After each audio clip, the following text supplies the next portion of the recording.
We have people that don't have access to critical care that they need. I think it's really important that we rally behind our Democratic nominee in November. One of the aspects of due process is that we have to hear these things out, and he should certainly not be confirmed before this is explored.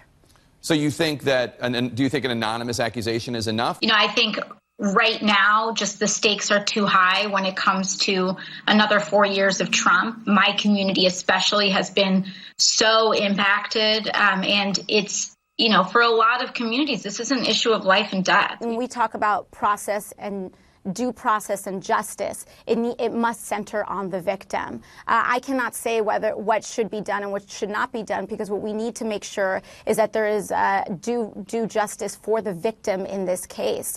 A lot of that depends on if she wants to come forward, if she chooses to remain anonymous. We're here to stand in support of Dr. Christine Blasey Ford and to applaud her courage as she prepares to tell her story. Nobody ever came forward, or nobody ever came forward to say something about it apart from the principal involved. They're standing by Biden, but they're using a comparatively different standard with Kavanaugh when you demanded a investigation on Justice Kavanaugh, when a very similar allegation came out on him. Well, let me just say, I respect your question, and I don't need a lecture or a speech. What's happening here has lifetime impacts. The crimes themselves, the allegations that have been made are about offenses that have a lifetime impact, and a person whose name is putting forward for a lifetime service on the Supreme Court. It's just not right. Here's the thing.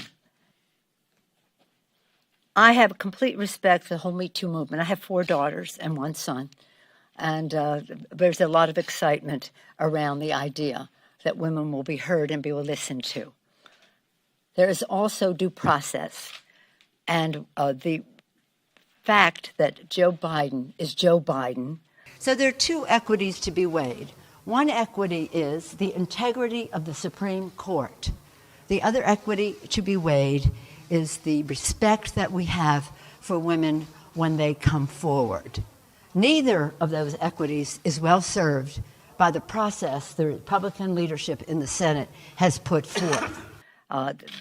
There's been statements from his campaign, or not his campaign, but his former employees who ran his offices and the rest, that there was never any record of this. There was never any record. And that nobody ever came forward, or nobody ever came forward to say something about it apart from the principal involved. Instead of asking questions, the Republican leadership fears the truth. Instead of coming, when they're having a hearing, instead of asking an act of cowardice, the Republican, no offense, all-male committee has decided that they would have what they called a hired woman? Is that the expression they use? A hired woman to ask the questions. Really?